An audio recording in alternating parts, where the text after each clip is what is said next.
Life can be a roller coaster, but if you're trying to win financially, I'm going to share one of the best investments I ever made. It's probably in the top two or three, but it would be hard to pick one over the others. And you're going to want to watch till the end, where I'll show you how to apply the same principles to your own unique situation. Now, you might be wondering why you should listen to me.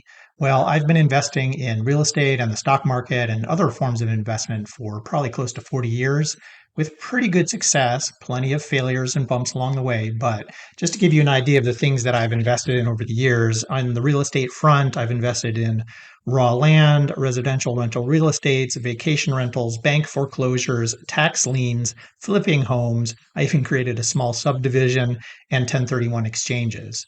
In other realms, I've invested in the stock market in every different kind of way you can imagine. I started my own software consulting firm, having up to 20 employees at one point. I invested in oil and gas industry, and we even investigated at one point opening a Dunkin' Donuts franchise, which we wisely chose not to open. This channel is my retirement hobby, and I love helping people win at the game of life like we did. Through my channel and other free resources, I share what worked for us and how to steer clear of stumbling blocks. Take a minute now to invest in your future success by subscribing to my YouTube channel, website, and Facebook group. If you like my content, please share it with at least one other person right now. And check out my other channel, Pete's Hip Blog, where I'm helping thousands of people recover successfully from total hip replacement. I've made it easy by including links in this video's description. Thanks for watching, and now back to the video. So what was the best investment I ever made? Well, it was this gnarly shaped piece of land out in the middle of the boonies here. It was overseeded with pine for timber production, and it was sort of near a lake, but not visible to the lake. And it was surrounded on two sides, I think, by Corps of Engineers land, so it's somewhat isolated. My son-in-law came over the other day, and one of the first things out of his mouth was, "I want to talk to you about buying land." And it kind of took me aback. I was like, is this a coincidence, or did he know I've been working on this video? Anyhow, sometimes I'm really surprised by coincidences like this. And I guess I shouldn't be, because, he's 24 at that stage of life. He's got a great career. He's working hard. He's thinking about starting a business. He's doing side hustles. He's thinking about buying raw land as an investment. So we watched an early draft of this video together and had some good conversations along the way. And it gave me some ideas for improving the video. So for that, I'm very grateful to him for bringing it up and for going through that process with me. I also wanted to mention that even though this video is focused on buying raw land, you can apply the same principles to things like investing in the stock market or buying rental properties, and I'll go over that later in the video. When did we buy it? Well, it was actually the first thing we bought when we moved to this area back in 1996, I think it was, even before we bought a house. The day after my son-in-law and I reviewed this video and had that discussion, I was on my morning bike ride and I was thinking about it, and some of the things we discussed kind of got me thinking about the timeline. Because it's important. Your 20s and your 30s are an exciting time of life. I remember that time very fondly. I had a ton of energy. Everything was exciting and new. You had your whole life out in front of you. It was just a great time to be doing things like this, right? And it's also a good time to take some risks, calculated risks. So anyhow, I was thinking about the timeline, and I'm going to refer to some notes here so I get it right. So we got married and we moved states in 1994. And then we started a business in 95. We bought the land in 96. And then we didn't start a family until a couple of years later. Our daughter was born in 2001. And then we paid that land off a year or two after that. We were doing a lot of things, but not like all exactly at the same time. We gave each of these things a year or two to sort of get started in the process and then build from there. But still, there was an awful lot going on in our lives during that early time. I also did some math in my head, and it turns out I was actually 30 years old when we bought this land. So it wasn't something that we bought super early. And I should also mention that we already had experience with some real estate transactions. We had bought and sold a condominium up in New Hampshire, and we owned several rental properties that were in my hometown in Indiana, being managed by my parents. So if you're like us and you buy something like raw land at the age of 30, then 25 years later, you'll be 55 years old. Still pretty young, all things considered. So what happens if you're not 30 years old or younger? Well, you can still do things like this. Let me give you a couple examples. If you invest in something like this at the age of 40, then 25 years later is 65 years old, and that's still retirement age. Even if you're already 45 years old, if you buy an asset and hang on to it for 20 years, you're still going to be 65 years old, and you're still going to see the same kind of appreciation, just a little bit less. Now, if you're over 45 years old, you might want to look at different strategies, but you can still share this information with friends and family. And if you're under 30, just make sure you're not trying to do too many things all at one time. If your attention and financial resources are divided among too many different things, then you might not have good success with any of them. So it's better to focus on one or two important things for a while and then let those get firmly established before adding something else to the pot. Why did we originally buy it? Well, we thought that one day we would like to live out in the country on a big piece of land. And so we even spent some time designing a funky custom home to build on the site. But, as you know, life changes. And over time, we grew to like our place here in town. And so our plans changed. But we still wanted to hang on to that land. And we started calling it our retirement, especially my wife. She just figured, we'd hang on to that thing forever. And maybe someday we'd need to use it in our retirement years. How did we buy it? Well, we purchased it from a trust that was set up by someone who passed away for their grandchildren, and it was on a 10-year contract from the seller. So we didn't have to go through a bank for a loan or anything like that. I think it's worth mentioning that Dave Ramsey calls raw land an alligator in the real estate industry. And the reason he calls it that is because he said, raw land just sits there and eats money. And what he means by that primarily is taxes and, I guess to a lesser extent, maybe insurance and other maintenance costs. But the taxes are the primary cost. So if you're going to invest in raw land, hopefully you can do it wisely and find some ways to minimize those costs. In our area, for example, there are special tax exemptions if you are managing the property as a farm or for timber production or things like that. So that's what we did, and that saved us a tremendous amount on taxes. If we hadn't been able to do that, I'm not sure how long we would have held on to this property because it would have been pretty expensive. So that definitely needs to be part of your equation and part of your strategy. We recently sold this piece of land after holding it for about 25 years, and you might wonder why. Well, it's pretty simple. So I was entering the years of retirement, and raw land doesn't really generate any income. It just sits there and actually costs money for taxes and things like that. So we wanted to convert that significant asset, it was a pretty significant percentage of our net worth, into an income producing asset. And so some form of real estate seemed logical to us, especially because we could take advantage of a 1031 tax advantaged exchange to avoid paying taxes on the capital gains. As I mentioned earlier, raw land is called an alligator in the real estate industry. So we wanted to turn it into what I'll call a cash cow. And I'm going to talk about that in another video. But in today's video, I want to talk to you about this transaction, the purchase and holding of that raw land, and what a great investment that turned out to be for us. So let's talk about what made this a great investment. Appreciation. We bought this land back in about 1996, and it cost us at the time $200,000. In today's terms, that $200,000 would be worth about $400,000. But we were able to sell that piece of land about 3 years ago for $1.5 million. So you can see that buying and long term holding real estate is much more lucrative than just sticking that money away in the bank or trying to keep up with inflation. Let's calculate our return on investment. So the amount invested was $200,000, and the amount returned was $1.5 million. And we took 25 years, and let's calculate. So you can see the investment gain is 1.3 million from a $200,000 investment, and the total return on investment is 650%.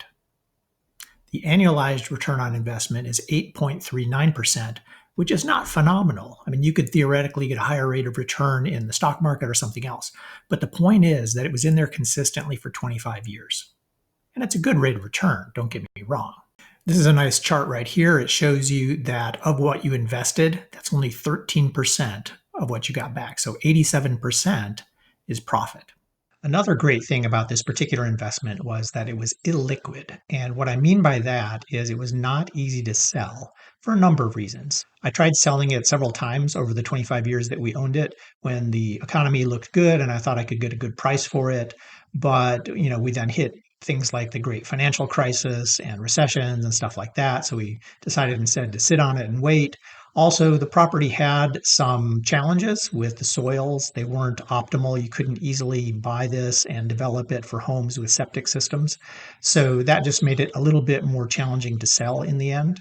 And so because of that, though, because it was not liquid and I could not easily sell it, it actually saved me from making mistakes because I would say a lot of my worst investment mistakes have been because of lack of patience and trying to time the markets and making rash decisions. So the fact that this asset did not allow me to do that was actually a huge benefit. And if you're interested in how patience, perseverance, and will can be used to help you win at almost any goal in life, then please watch this other video. It required minimal management and expense. If it had been taking a lot of my time or a lot of our money, then I definitely would have looked to unload this asset much, much sooner. But as it was something we could just kind of sit on and let time take its course and appreciation do its trick. The other thing that helped was my dear wife. She never wanted to sell this thing. And so whenever I would get all excited about an opportunity to sell the land, she would literally take the wind out of my sail. See what I did there? Ha You'll notice that I did not mention rate of return in listing the things that made this a great investment. And that's because it's actually not as important as you would think. Too many people focus on rate of return and then they don't actually make investments. So if you listen to Dave Ramsey, you would know that he often says, the most important factor in determining whether you will become wealthy is regular and consistent investment. It's not finding the best investment, it's just doing it. There's a principle at work here that is best expressed by a famous quote by Albert Einstein, and I'll read that for you so I don't get it wrong. Compound interest is the eighth wonder of the world. He who understands it earns it. He who doesn't pays it. Now, this is not exactly compound interest, but the appreciation of the value of an asset like raw land is a very similar concept, right? So mathematically, you're talking about appreciation of the value over time, and that compounds upon itself. And so it really is very much the same thing as compound interest. Now, since we're talking about an investment in raw land, I did want to at least call out a few challenges that we had with this land. It's not exactly a trouble free ownership process.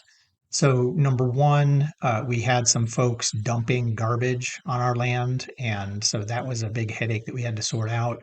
We had people nearby who would come out with hunting dogs and hunt on our land, which made it unsafe for us if we ever wanted to go out and enjoy our land with our young children. So there were some challenges involved in that. We tried some different things to solve this.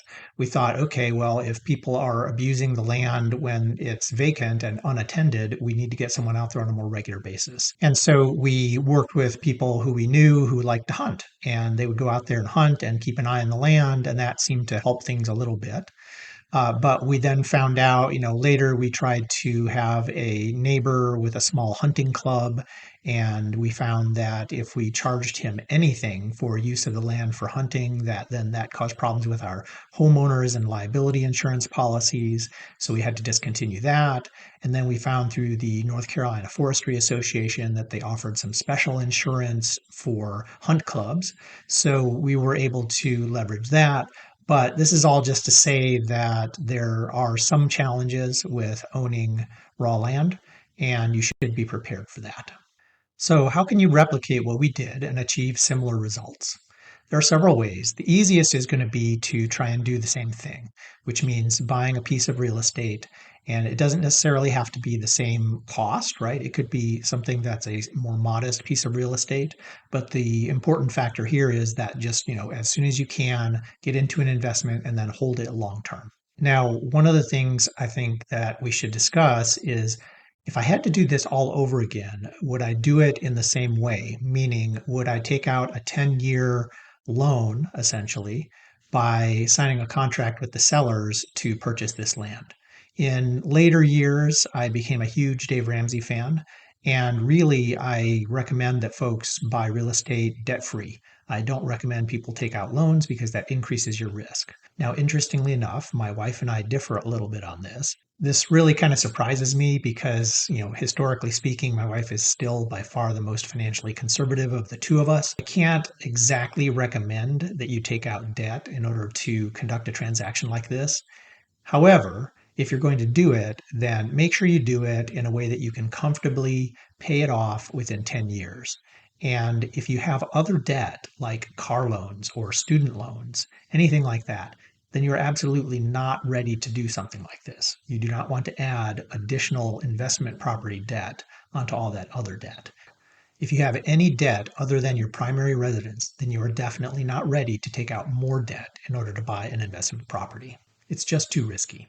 But if you're comfortable in your careers and your finances otherwise and are young and want to take on this challenge, then that's your choice. If you're looking at a real estate transaction that you can't comfortably pay off in about 10 years, then you're probably looking at something too aggressive and you should look for a smaller transaction.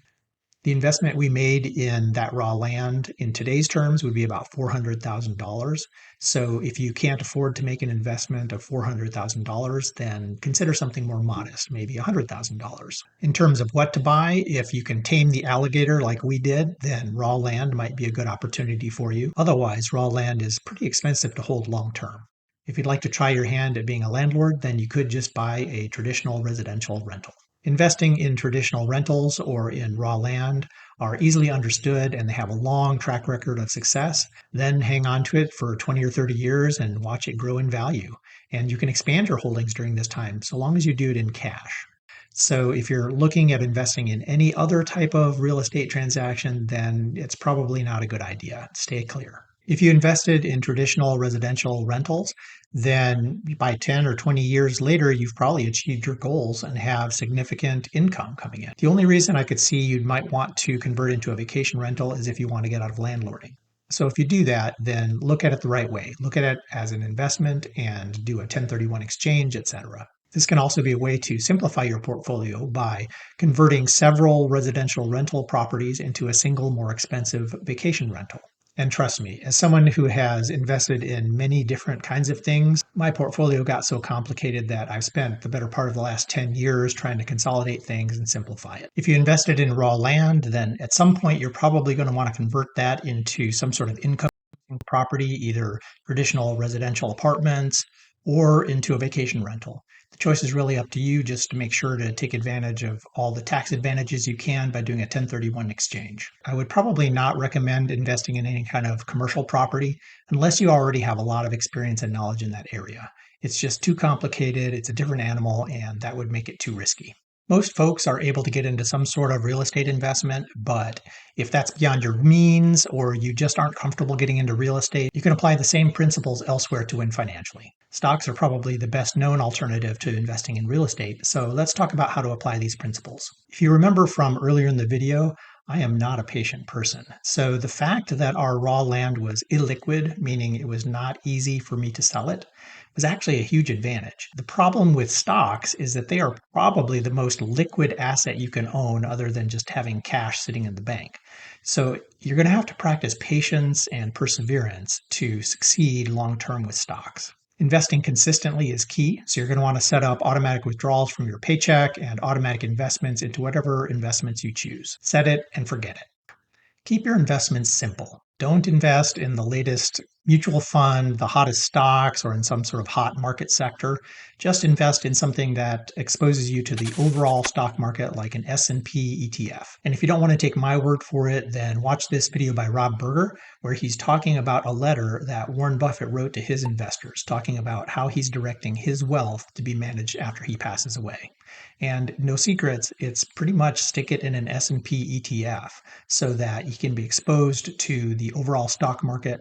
His basic principle is that he's confident that the US stock market will do well over time, and he doesn't think that hiring some sort of fancy professional money manager is going to result in significantly higher returns. And I repeat, do not invest in individual stocks. It is way too risky, it is way too tricky. At some point, if you're following these principles, you probably will accumulate a significant amount of wealth in the stock market. And you might feel that it's time to diversify some of your funds out of the stock market and into income producing real estate. You won't enjoy any benefits as you would with a 1031 exchange because that only applies when you're selling and buying real estate.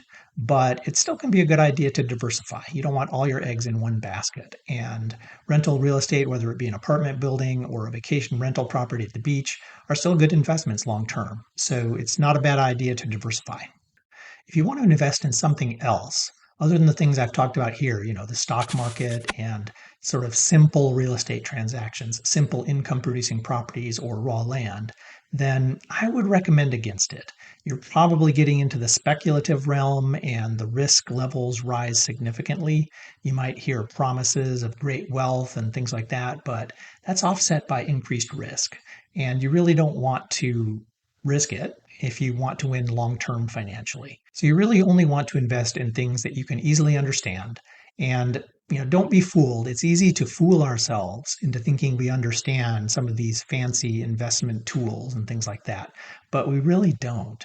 And they can go unexpected directions. Now, I've fallen prey to plenty of those things. When I say fallen prey, I really am falling prey to my own ego, thinking that I understand these things and that perhaps there's a chance for a big win there. But thankfully, those mistakes have been offset by many more good decisions, investing in good old fashioned investment real estate, raw land, and the stock market. Thanks for watching, and stay tuned for other videos in this series. In fact, you might want to subscribe to my channel and turn notifications on so you don't miss them. I'm planning to go through the entire process that we went through. So we started with the raw land. We sold that and exchanged it using a 1031 tax-advantaged exchange into a vacation rental property. But we also considered commercial realty. So I'm going to explain that. Then I'm going to go through the whole process of how we purchased that vacation rental, how we made sure it was a good investment, that it was going to give us the returns that we expected. And I'm also going to explain everything we learned about maximizing your returns on vacation rentals. That's been pretty cool, and we've done a lot of things that have really helped improve the bottom line on that property. It's your world and I'm just a squirrel trying to get a nut to move your butt. Please subscribe now. You know you want to. And why not go nuts and set notifications on so you'll be notified every time I put out new content.